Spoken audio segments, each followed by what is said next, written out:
Hello, it's me, Alfonso Muchacho, and I'm back again to offer you some life advice. These are trying, testing time, but we're going to get through it.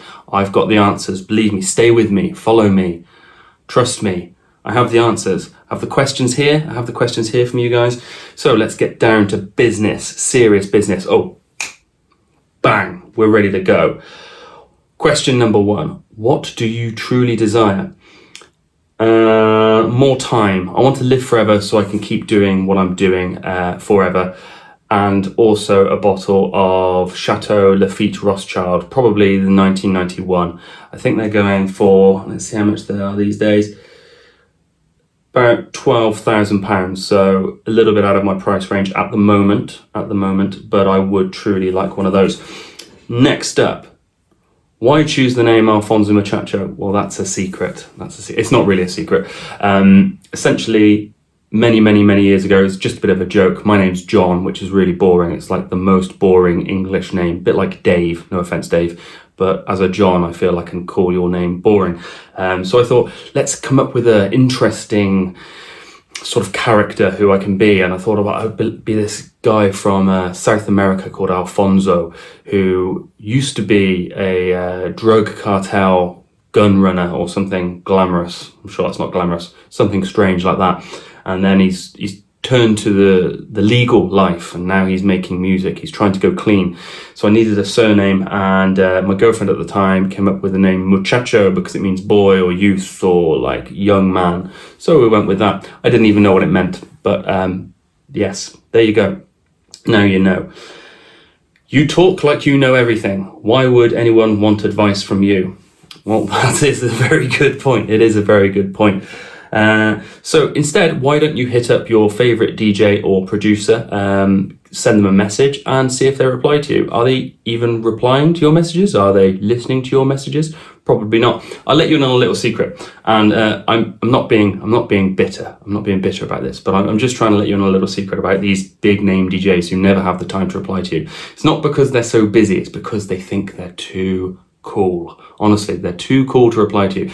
So when you're a DJ and you're playing in a foreign country, what usually happens is you drive to the airport, then you have 2 to 3 hours of waiting around in the airport, and you'll notice they all complain about being bored. So they've got nothing else to do. So what do when they're bored in the airport? They're on their mobile phone, they're on their laptop.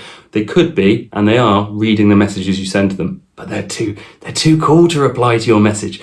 Then they get on the plane. When they get off the plane, the promoter will pick them up from the airport. Hi, how are you? Let's go for dinner. They'll probably go back to the hotel, have a shower, and then they'll have 2 or 3, 4, maybe 10 hours, who knows, before they have to play in the nightclub. So they're watching Family Guy on TV, they're playing video games, they're texting their friends, they're not replying to your messages. Then they go to the nightclub, they play for 3 hours, they get a taxi back to the hotel or back to the airport. Either way, there's more waiting, so there's another 3 hours waiting. I'm so bored, it's so hard being a DJ. Then they're looking in their Instagram and you send them, hey man, when's your new remix out? I really like your remix. And they're like, I'm not replying to you. I'm a DJ, I'm too cool to reply. So they keep going. So honestly, I'm not being bitter, but every time you message these guys, they are like, okay, you message The Rock, he's probably not going to see your messages. You message someone like Justin Bieber, he's probably not going to see your messages because they have millions of followers. But your favorite DJ, they don't have that many followers. They see your messages, they just don't want to reply. So give them a DM and get some life advice from them. They won't give you life advice. They won't. They're too cool. Me, I know I'm not cool. I'm not cool at all. Hence why I'm replying to you and talking to you now. I'm the idiot. Yes, I know. Next question. What do you think about all the new clones coming out? Now, by clones, I'm going to assume you mean the Behringer synths, not robotic monsters that are coming to take over humanity. What I think about them, I think they're really, really good. And put it simply, I don't think anyone has done as much as Behringer have to make analog synths more affordable. There is no way I was ever going to be able to afford to buy a Moog Model D, for example, Moog or Moog, don't at me bro, because that's £2,000. Even the reissue, I think it was like £2,000 for, what is it? It's a 3 oscillator mono synth. It's just I can't justify that amount of money. Even if I saved the money to buy it, I would feel guilty buying it. But for €300 or £300, whatever it is, I'll buy 3 or 4 of them. I think they're fantastic. They all sound great. I've got a couple of the Behringers since. I plan to buy more. I think they're fantastic. I think the people who are salty about them have the originals, and because they spent £5,000 to buy a used synth off of eBay, they feel that theirs must be better than this new £200 one being made in China. But honestly, I can't hear the differences, if there are any differences. I'd rather a new one with a warranty than an old one that doesn't really work anyway. So I think they're fantastic. Thank you. Next question. What is the best way we can save the world? So, I'm a little bit on Elon Musk's side with this. I think we need to colonize Mars. I have a proposal about how we can do it though. So a lot of these people, they're talking about terraforming and how we set up like some sort of bubble on Mars we can all live in. I don't think that's necessary. I think the problem you have, and bearing in mind I'm not a proper doctor or a scientist or any of these things. I am a DJ. Do not take medical advice off me. Do not. I think the problem you've got with Mars is there's no gas up there for us to breathe, right? Obvious. So we need to get gas onto Mars. Now, if any of you have ever tried to drink a Pepsi Max really quickly, you know they are the fizziest substances ever created. You shake one of them up, lots of gas comes out. Now, I know we can't necessarily breathe that type of gas, but if we got enough Pepsi Max, filled it with pure oxygen, I'm assuming, or something, sent that to Mars. I don't know how many cans we'd need to send, but not that many. You fizz that stuff up, it keeps going for ages and ages. We send enough Pepsi Max up there, it's going to terraform the entire planet. There will be oxygen, whatever we put in the Pepsi Max, whatever they're doing to it over at Pepsi, they're making it so fizzy, I'm convinced this will work. This is big brain stuff. So Elon, if you're watching, and I know you probably are, hit me up, because don't steal my idea, bro. Next. What are your thoughts on parallel compression? So parallel compression, for those of you that don't know, also known as New York compression, because I think that's where it originated from, is when you use a compressor, but you don't have it 100% wet. And by that, I mean you let some of the original signal through and you blend that with the compressed signal. The advantages of using this are that you can set a ridiculously fast and aggressive attack time, really hammer the sound with over-the-top compression, bring that threshold right down, and then mix it back in with some of the dry signal so that you've squashed, loud, but weak signal mixed with all the dynamics of the original. So you get the loudness, but you also maintain the peaks and the transients. You preserve that original signal.